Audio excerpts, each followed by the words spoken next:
Dan ya memasak ikan yang ikan solawat. Salatullah atau ya Nabi salam alaika. Ustaz mau aku Ustaz. Boleh ibu unggah ke lagu dangdut boleh. Dua pek buat lagu dua pek. Salatullah, salatullah, salamullah, salatullah, salatullah, salamullah. Macam mana masak ni ibu? Berubah? Barulah berubah. Boleh masam tu tak boleh masam. Tapi nikmat. Masuk solawat. Suami pun makin ingat. Kenapa? Kerana kita tambat hatinya dengan solawat. Wah, itu dia. Takkan ada lagi pelakon masuk itu. Itu ibaratnya anti guna-guna tu buat solawat tu. Nak masak apa ibu? Buat solawat. Anti guna-guna itu bu. Siapa pun mempelet dia. Ni pelet. Ni norokidul. Tak mampan. Kalau masakan tu kita solawat. Buat tulis, buat tu, cuba. Termasuklah saya ini disolawatkan istri kalau memasak.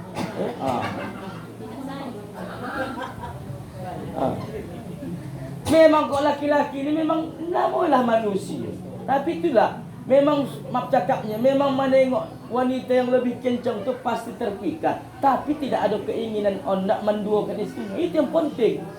Macam lagu tu, macam mana pun kau pergilah. Tapi jangan lupa kau sangkah kau. Ini yang tidak. Macam Bang Toib, 3 kali puasa, 3 kali lebaran tak pulang-pulang. Tak bisa pula kita jaga. Makanya hati suami tu miliki. Ya serahkan sama Allah. Allah, ya Allah, suamiku berangkat kerja, jaga dia Allah. Serahkan sama Allah. Semua Nabi Ibrahim pun begitu, diserahkan kepada sama Allah. Apa kata Imatiah? Mangko sesekali awak bakaco bu. Boleh ibu pergi di kenkapan Haji Sokon tu, kenkapan 3 hole. Kalau perempuan 3 hole. Kalau laki-laki 3 hole, 3 lombat, perempuan 5. Kalau laki-laki 5, perempuan 7. Kenapa begitu Ustaz? Mohon maaf bu.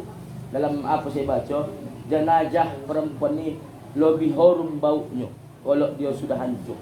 Itu kalau dalam kitab ya, mohon maaf ya. Mohon maaf. Ya. Ibu bungkus badan ibu. Kenapa ini begitu Ustaz? Ahli sufi begitu bu. Imam Hasan Al-Basri, Rabiatul Adawiyah, mereka begitu bu. Di samping ruang solatnya dibuatnya kuburan. Begitu dia solat, begitu dia siap solat, masuk ke kubur. Kubur makanlah pula dulu. Begitu azan, apa katanya? Imam Hasan Al-Basri masih hidup kau kan? Masih bisa kodong sautan ajan, bangkit solat balik. Kita pun begitu juga. Bungkuskan kapan tu, kasih kapas ke hidung, bakal coleh bu. Ya mak, ya mak. Inilah ya Allah yang mungut lantam tu, yang selalu menyombong-nyombongkan hartonya, yang lantam sama jirannya, dah pamer. Itu pun yang lantam ti Allah. Timbullah keinginan, timbullah ketakutan dalam diri. Kalau sesekali kita ditakuti, barulah, oh ya mak, apa ya? Astagfirullah kata anak, jangan lupa. Apa yang kau jemaah ni? Tapi kau tak ustaz gila tu, jangan tu. Disuruh tes, jangan ibu gila kenapa? Pula, ini pula kalau anda pula kan? Disuruh ustaz gila tu pula tebut. Begini. Kenapa? Ini bukan kata saya, kata Imam Ibnu Abu Atiyah. Kalau begitu bu, kapan dimasukkan. Nah, ibu-ibu yang dirahmati Allah. Satu lagi pendapat Imam Ibnu Atiyah. Andai ibu kalau kita setiap melakukan dosa kesalahan, apa kata ungkapan Ibnu Atiyah? Dibuat Allah lah berbau badan awak. Apa kata? Tentu satu pun manusia takkan ondak duduk sama Allah. Macam ini, mohon maaf lah bu yo. Kalau andai ibu ni tadi tak solat zuhur, andai ya bu, misalnya ni contoh, jangan kepala sakit hati bayar tersinggung. Andai ibu tadi meninggalkan solat zuhur tanpa sebab, kemudian ada tadi membuat orang sakit hati, menimbulkan dosa lah, dibuat Allah lah jadi bau yang menyengat. Ya kan? Begitulah setiap kita melakukan dosa. Apa kata Imam Abu Atiyah? Takkan ada orang manusia yang hendak duduk sama awak. Tak tahu awak. Oi kau banyak dosa yo. Bau kau betul. Andai juga kalau dibuat setiap kita melakukan dosa, dibuat sebiji dosa, sabosah bisul guli ke koning awak. Onu koning ke badan awak. Katawanlah kita setiap kumpul arisan sebulan sekali, barulah katakan, oh cik banyak dosa yo. Kenapa? Karena dikasih Allah kita setiap melakukan perbuatan dosa dengan tempelan-tempelan sesuatu dalam tubuh kita. Tapi apa bu? Allah masih simpan aib kita. Allah masih rahasiakan aib kita. Makanya jangan kita buka aib saudara kita. Allah saja pun menyimpan aib kita. Andai dibuka aib kita nih bu, lari kita masing-masing. Ustaz saya pun tak muluk-muluk. Andai Allah buka aib saya nih, tak akan mau ibu mengundang saya ceramah. Andai kita dibuka Allah aib kita masing-masing, putus kita. Tak tulis di koning. Doni begini, tukang jawab lagi. Ini Doni begini, habis. Tak ada kita nak nak kumpul-kumpul lagi. Kenapa? Karena Allah sudah membuka aib awak di atas dunia. Itulah kenapa. Karena Allah Rahman dan Rahim. Sayang sama kita hambanya. Allah tak buka aib kita. Itu pun kita tak mau sadar. Ya kan? Andai setiap aib kita bawa ke pengajian ni bu. Andai ibu duduk. Ya? Dan tahunya bolang ustaz tu begini. Tak usah undang lagi tu. Itu pun gang-gang. Tak jelas sekarang. Masalah rumah tangga ustaz tu udah kita fitnah. Jangan kamu undang ustaz begini tu. Begini dia tu. Fitnah, itu fitnah namanya. Nah ibu-ibu yang dimata Allah, itu yang kedua. Yang ketiga, la yastahyi jahilun ayyan sa'ala amma la ya'lam. Jangan ibu malu bertanya tentang apa yang tidak diketahui. Macam kita ni lah mengaji. Jangan palah malu ibu bertanya sama ustaz, sama penceramah. Cuma bu, adanya 3 tipe orang yang bertanya. Yang pertama contohnya ada pula pura-pura bertanya. Udah tahu dia jawapannya. Asyik itu saya tanya, nak menguji ustaz. Saya dah masa begitu. Ada kang pertanyaan tak masuk akal. Asyik nak bertanya saja. Ustaz, dulu terkonang hati saya ustaz. Nabi Adam sama Siti Hawa nikah dulu kan belum ada manusia. Terkonang hatiku ustaz, siapa punya tuan kadinya? Siapalah tuan kadi Nabi Adam sama Siti Hawa? Ya Allah Ta'ala lah. Kan? Kita tuan kadi sah. Itu pertanyaan tak perlu dijawab. Ada memang bertanya, memang tak tahu. Ya. Memang nampol kau itu ibu. Awak jawab. Aduh asyik nak bertanya saja. Macam ibu ni. Asyik nak bertanya saja. Eloknya waktu pulang dari pajak. Assalamualaikum. Waalaikumsalam. Dari mana awak? Dari pajak. Apa awak boleh itu? Ini ya. Kol apa wak kol bahas tadi apa kol siapa? Kol bahas tadi. Nambah itu boleh itu jam. Cukuplah sekolah. Tak banyak kali tu. Dia belakang aku nak memakan. Bawa aku nak bertanya, aku menjawab kau tu. Bakalah aja. Asyik nak bertanya sah. Kita lah belum sampai suami awak bang cair bang kasih dulu minum. Masuk bang. Waalaikumsalam tu abang capek abang kan daripada bang kau kan lah kasih minum yang putih. Kalau perlu solawat kan. Baru tanya bang cair bang. Ini tidak, bawa bilang lelaki lagi. Assalamualaikum, waalaikumsalam. Cari bahan kapal tak kau tu cari lagi apa lah. Pahala dia dah panas. Nah, ada tip nak bersabar. Bu, kalau dia menuahkan, bersabar yang mendatangkan pahala. Itu ni kan ekonomi sulit ini. Termasuklah saya bilang tadi. Kan bu. Corona baru selesai. Kan? Selesai corona. Tapi ekonomi kita belum lagi stabil. Datanglah suami awak ke rumah bawa hasil pekerjaan. Jangan kita repet ibu. Itulah besok dia akan lari entah ke mana-mana. Makanya kenapa lebih sodap kang ada laki-laki ni suka dia dipajak kopi daripada di rumah. Kenapa? Kang di rumah diminta bantukan dia kopi 2 jam baru datang. 2 jam baru datang.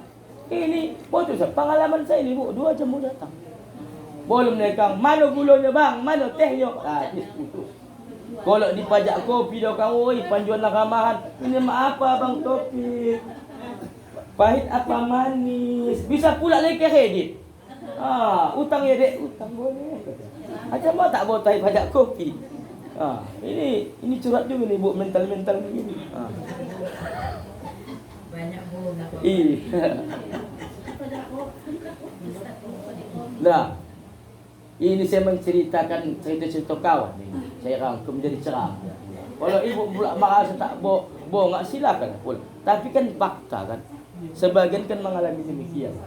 Nah, ibu-ibu yang dirahmati Allah Subhanahu wa taala, maka ibu kalau tausiah ni pertama tak boleh lama-lama. Kalau macam saya habis bahan selesai. Maksud somat 60 menit.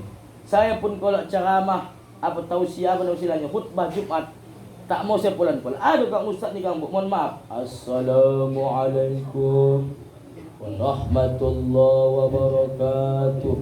Innal hamdalillah. Kok saya tidak, Bu? 15 menit paling lama 20 menit. Keras. Tak saya kasih tu jamaah tidur di masjid. Innal hamdalillah. Saudara-saudara sekalian, mak tak cegak-cegak lah orang. Abang kalau sudah polan-polan kang, apa lagi ustaznya kang, tak ada sikit apapun, ya begitulah. Mulailah jamaah yang terminggu ni. Cagak satu, mulai ini. Mulai cagak dua, mulai menyandah, mengantuk jamaah. Kan? Cagak satu, cagak dua. Nah, yang keempat, ibu-ibu yang mati Allah, wala yastahi ilmun. Jangan pala kau malu jika ada orang yang bertanya tak mampu kau jawab, maka katakanlah wallahu a'lam bishawab. Ini diajarkan guru kita dulu kan, Bu. Ulama-ulama kita, ustaz dulu kalau kita sekolah di Arab, mengaji di Arab, sekolah di Arab, dia mengatakan di akhir dia ceramah menyampaikan pelajaran wallahu a'lam bishawab. Allah lah yang lebih tahu. Atau paling tidak la adri. Ini cerita pengalaman juga nih, Bu. Kami bilang Bu juga tak betul. Saya mau sekolah di MPI. Inilah disampaikan guru-guru kami dulu, Malim Manan, Malim Jamal. Kan? Dibilang tu kalau awak tak tahu ditanya orang, bilang wallahu a'lam bishawab atau la adri. Jadi ujianlah kami, Bu. Hato-hato kawan-kawan saya tak pandai menjawab. Kami buat dari soal 1 sampai soal 20. Wallahu a'lam bishawab. Wallahu a'lam bishawab. Wallahu a'lam bishawab. Ditengok Malim tu lah, apa yang kamu buat ni? Tapi kau tahu Malim dulu, kalau tak tahu jawapan, lu buat wallahu a'lam bishawab. Bukan itu pahamnya. Artinya kalau ditanya, nasib nan tahu aja. Ini kan kau ditanya, semua awak tahu. Mulai dari Donald Trump, Presiden Amerika, sampai Donald Bebek pun nak tahu. Oh, cik tahulah kisah. Oh, tahu betul lah, tahu betul. Kalau tak salah pula ya betul. Ini betul kan, Bu? Tak bohong kan? Jadi begitu dah, Bu. Jangan palah malu awak kalau awak tak tahu. Ini doh kita nang sok tahu, yang sok hebat dalam persoalan. Itu, Bu, ya. Yang kelima, yang terakhir, wala imana liman la sabaralah. Kesabaran adalah puncak tertinggi dari keimanan. Tidak ada iman bagi orang yang tidak ada kesabaran. Jadi, Bu, kita bersabar. Baru selesai kita corona. Walaupun ada juga saya baca di media sosial, mengapalah dulu corona ni yang diprediksi pengamat 6 bulannya berlalu menjadi 2 tahun. Itu tadilah, mohon maaf, Bu. Mohon maaf. Kata singgung Ibu, ya. Begitu datang pula bantuan COVID-19 ni ke ibu-ibu, ke cicit, datanglah pula dari puskesmas, ada kelurahan. Assalamualaikum, Bu. Waalaikumsalam. Ini, Bu, bantuan dari corona. Si corona. Terima kasih, wah Bapak, kirim salam sama si corona. Semoga corona panjang umur dan muafajoki. Tak tahu dia corona itu penyakit. Berdoalah dia. Ya Allah, panjangkanlah umur corona, ya Allah. Murahkan rezekinya, ya Allah. Yang mendoakan anggota Yasin, Soleha semua, amin. Panjang corona jadi 2 tahun. Ini yang membilang ustaz apa? Ustaz saya. Betul itu pula. Didoakan pula corona. Tak tahu dia corona itu penyakit. Kan, Bu? Siapa?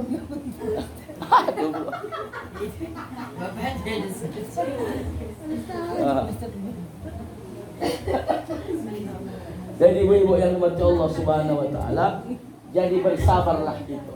Karena bersabar itu termasuk puncak keimanan. Tengok Ibu, Nabi dan Rasul Allah tak pernah tak diuji. Nabi Adam diuji, punya anak, Qabil dan Habil tak mau jodoh silang. Terjadi pembunuhan, mengadu sama Allah. Rabbana zalamna anfusana wa illam taghfir lana wa tarhamna lanakunanna minal khasirin. Nabi Ibrahim, Bu, punya masalah. Kenapa? Siti Sarah cemburu karena Siti Hajar melahirkan anak Ibrahim. Nama anaknya yang bernama Ismail cemburu. Kenapa? Karena Nabi Ibrahim berada di antara 2 pilihan. Maka perintah Allah, ya Ibrahim, antarkan anakmu ke lembah Paran. Itulah yang menjadi manasik haji dan umrah. Betul kan, Bu? Yang di mencari air di antara Bukit Sofa dan Marwah. Ya, kenapa? Karena tadi tidak ada istri yang ondak di madu. Madunya manis tapi di madu pahit. Jadi begitulah dia, Bu. Isteri Nabi saya cemburu. Nabi Nuh punya masalah Bu.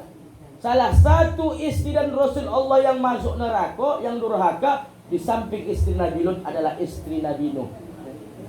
Oh, kalau Nabi Ayub tadi, istrinya sabar menghadapi penyakit Nabi Ayub, penyakit kulit. Walaupun memang ujung-ujungnya dia lari juga. Makanya Nabi Ayub punya najar, kalau sihat aku besok Rahmah nama mesti kulibas kau besok. Betul pula, begitu sihat dia, tak jadi dilibasnya istrinya, diseraknya balik sapu lidi. Begitulah sayangnya dia. Tapi kalau istri Nabi Nuh, jangankan dia melawan suaminya, bahkan dia menghalang-halangi dakwah lakinya, termasuk anaknya Kan'an. Jadi itu punya masalah, tapi ngadu sama Allah. Ya, kita pun begitu juga. Tak ada kita ni takkan diuji. Bak kata para ulama kita, kalau kita hendak naik pangkat, maka pasti diuji. Kenapa? Karena orang yang beriman itu pantas diuji. Wala nabluwannakum, kamu pasti kami uji, kata Allah. Kehilangan apa? Kehilangan harta. Kita ni Bu, banjir di Pancakasan ni. Kalau dikaji-kaji Bu, masih mendingan lagi Bu. Paling mengganti alas kaki, mencet dinding. Betul tidak? Mengganti kaki-kaki kursi lah, dicat lagi. Betul tidak? Tengok di Cianjur tuh, buntu. Makanya Bu, persoalan yang saya bilang tadi, tanda bahagia tuh, kalau persoalan dunia ni tengok ke bawah, jangan tengok ke atas. Itulah yang timbul penyakit SMS. Jiran masuk kulkas kita kedinginan, jiran masuk AC kita kepanasan, jiran masuk panja kita masuk ambulan. Maka urusan dunia tengok ke bawah. Dia tuh masuk mobil bang. Dek, kita bersyukur dek masih punya kereta. Begitu dah seterusnya ke bawah. Kalau dibalik putus kita Bu, putus kita. Tapi urusan akhirat tengok ke atas. Kenapa Oce itu tiap minggu wiridnya penuh? Bisa puasa sunnah, bisa sedekah anak yatim. Aku pun harus demikian. Ini tak balik kot. Urusan dunia kita lombohang, tak mampu kita. Karena kita punya keterbatasan. Suaminya golongan 4A, suami awak 3C atau 2C. Putuslah, tak terkojak, tak terlampaui. Nah ibu-ibu yang dirahmati Allah, inilah kajian kita sore pada hari ini. Mudah-mudahan ada manfaatnya. Jadi 5 hal yang mesti kita hindari juga bisa kita miliki dalam kehidupan ini, kata Sayyidina Ali. La yarju abdun illa rabbah, jangan terlalu berharap itu sama hamba, sama manusia, tapi berharaplah sama Allah. Yang kedua, jangan kita merasa dihantui dengan dosa-dosa dan kesalahan kita masa lalu, tapi optimislah kita Bu, bahwasanya dosa kita pasti mendapatkan ampunan.